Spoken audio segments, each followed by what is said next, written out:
Telangana assembly సమావేశాలు రేపటి నుంచి ప్రారంభం కాబోతున్నాయి. ఉదయం 10 గంటలకు అసెంబ్లీ సమావేశమవుతుంది. ఇటీవల మరణించిన మాజీ రాష్ట్రపతి అబ్దుల్ కలాం, ఎమ్మెల్యే కృష్ణారెడ్డిలకు సంతాపం తెలిపిన తర్వాత సభ వాయిదా పడుతుంది. ఆ తర్వాత బీఏసీ సమావేశం జరుగుతుంది. వినాయక నిమజ్జనం, బక్రీద్ నేపథ్యంలో 28 వరకు సెలవులు ఇవ్వాలని ప్రభుత్వం భావిస్తోంది. 29 నుంచి వారం పాటు సభ జరిగే అవకాశాలున్నాయి. ప్రతిపక్షాల అభిప్రాయాలు తీసుకున్న తర్వాతే దీనిపై నిర్ణయం తీసుకోనుంది సర్కార్. అసెంబ్లీ సమావేశాలకు అధికార విపక్షాలు సిద్ధమయ్యాయి. రైతు ఆత్మహత్యలు, ఎన్కౌంటర్ సహా పలు అంశాలపై ప్రభుత్వాన్ని నిలదీసేందుకు విపక్షాలు సిద్ధమవుతున్నాయి. ప్రతిపక్షాన్ని ఎదుర్కొనేందుకు అధికార పక్షం కూడా వ్యూహాలు సిద్ధం చేసింది.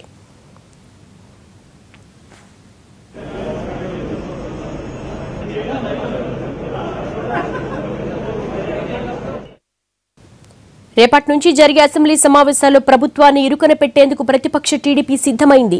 21 అంశాలను అసెంబ్లీలో లేవనెత్తేందుకు టీడీపీ నేతలు కసరత్తు చేశారు. రైతు ఆత్మహత్యల నుంచి మొన్నటి ఎన్కౌంటర్ వరకు ప్రభుత్వాన్ని సభలో నిలదీస్తామంటున్న టీడీపీ శాసనసభాపక్ష నేత ఎర్రబెల్లితో మా ప్రతినిధి Ramesh Aluri face to face.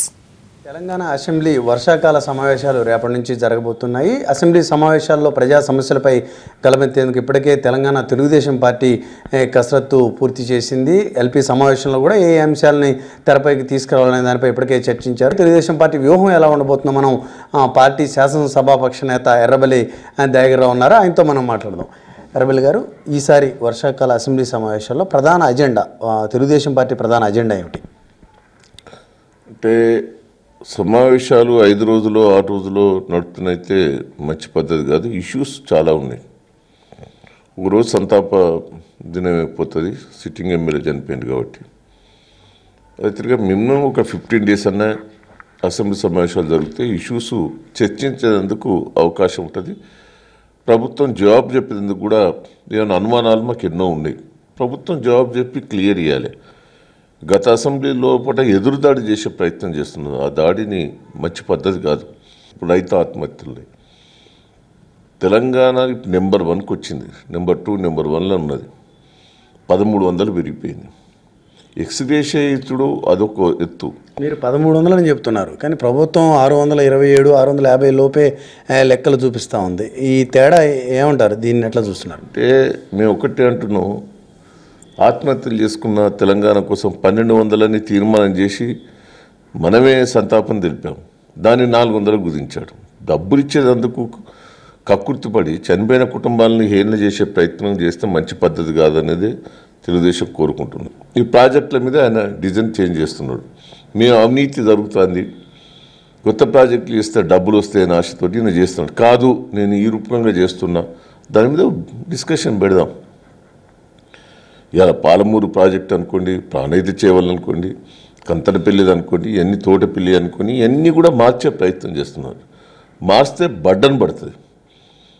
బడ్డను పడి లాభం కూడా అయితే లేదు రైతులకు. వాటి మీద చర్చ పెట్టి నువ్వు మమ్మల్ని వినిపించే మీ అసెంబ్లీ ద్వారా ప్రజలు కూడా వినే అవకాశం ఉంటుంది. పక్క ప్రభుత్వం అసెంబ్లీని 5 రోజులే నిర్వహించింది, దాన్ని సమర్థిస్తారా మీరు? 5 రోజులు నడిచిందా 6 రోజులు నడిచిందా చర్చ నడిచింది. ఇప్పుడు పోయిన గతంలో చూశారు మీరు, అసెంబ్లీలో ఒక్క రోజున చర్చ జరిగిందా? గత అసెంబ్లీలో చర్చ జరిగిందా? దానికి మీరే కారణం అనేది ప్రభుత్వం వాదన. మీరు చేస్తున్నటువంటి ఆరోపణలు కానీ, మీరు చేస్తున్న గందరగోళం కానీ సభను ఆటంకపరిచి చర్చ కానివ్వకుండా ప్రతిపక్షం చేస్తుంది అనేది ఒక ప్రధాన ఆరోపణ. ఇప్పుడు జగన్మోహన్ రెడ్డిని కూడా బయటికి పంపించారు. పంపించి కూడా పిలిచి మాట్లాడారు. మమ్మల్ని పిలిచి మాట్లాడారా? కావాలని మూర్ఖంగా పోతున్నారు. చర్చ జరగని, మంచో చెడో చర్చ జరగాలి, ప్రజలు నిర్ణయిస్తారు. ఈ అసెంబ్లీ నుంచి మరో అసెంబ్లీ వరకు చూసుకుంటే మీ సంఖ్య తగ్గిపోతూ ఉంది, గెలిచిన ఎమ్మెల్యేల సంఖ్య తగ్గుతూ ఉంది. కానీ మీ పోరాటం ఎలా ఉండబోతుంది ఈ నేపథ్యంలో? మీరు కొంత బలహీన. ఇప్పుడు టీఆర్ఎస్ పార్టీ 16 గెలిచి 2-3 మిగిలినరు. టీఆర్ఎస్ పార్టీని ఆపగలిగిందా? మా దాంట్లో 20 మందికి 15 మందికి గెలవచ్చు, 10 మిగిలినాం. అది దాంతో కాదు. రేపు తెలుగుదేశం పార్టీ మెజార్టీ రావచ్చు, అధికారం రావచ్చు. టీఆర్ఎస్ పార్టీ వస్తుందని అనుకున్నారు ఎవరన్నా? కాంగ్రెస్ పార్టీ అధికారం తెలంగాణ ఇచ్చింది, కాంగ్రెస్ పార్టీ వస్తుందని వాళ్ళు ఆశపడ్డారు. వచ్చిందా? రేపు చూస్తారు, రేపు పరిస్థితులు చూస్తారు, ప్రజలు చూస్తారు, నువ్వు చేసే దౌర్జన్యాలు చూస్తారు. ఇక శ్రీనివాస్ యాదవ్ ఇష్యూ ఉన్నది. మొత్తం ఎన్ని అంశాలు ఈసారి అసెంబ్లీలో మీరు లేవనెత్తాలనుకుంటున్నారు?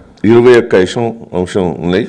21 అంశంస్ దఫాల వైజ్గా చర్చించాలనేదే Telugu Desam party demand. Thank you sir.